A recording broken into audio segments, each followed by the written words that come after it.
Programang ito ay rated SPG, striktong patnubay at gabay ng magulang ang kailangan. Masaya sila Tisay dahil hindi pa nga nila na ibibenta ang unang sasakyan na nakuha nila kila Tanggol ay may dala na naman si Tisay na mas maganda pang sasakyan.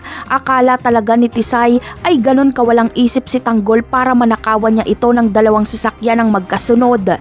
Pero mabubulaga sila Tisay habang nag-uusap-usap sila sa kanilang garahe ay biglang darating sila Tanggol. Sa kabilang banda naman ay itatanggi pa rin ni Rigor ang ibinunyag ni Lena na may relasyon sila. Kaya mas lalo tuloy nagagalit sa kanya si Colonel Suarez. Agad itong iimbestigahan kung may katotohanan ba itong ibinunyag ni Lena. Agad ding sususpindin si Rigor habang gumugulong ang imbestigasyon. Habang si Marites naman ay kakaawaan pa si Rigor. Tanging si Marites na lang ang masasandalan ni Rigor sa kinakaharap niyang problema ngayon.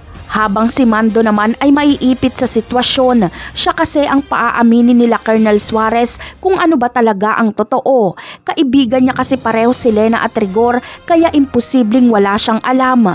At kapag magsinungaling si Mando ay posible siyang madamay dahil pinagtatakpan niya si Rigor.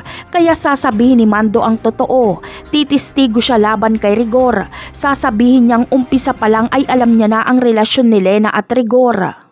Sa kabilang banda naman ay sa planong pagpatay ni Lena kay Marites ay tila mababaliktad pa ang sitwasyon dahil si Lena ang mamamatay dahil mahuhulog siya sa hagdan. Ang masama ay si Marites ang pagbibintangan sa pagkahulog ni Lena. Wala namang ginawa si Marites kay Lena. Iniwasan lang ni Marites ang pagsugod ni Lena sa kanya kaya dumiretso si Lena sa baba ng hagdan. Posibleng makulong pa si Marites. Napakarami pa nating dapat abangan sa mga susunod na episode. Paalam!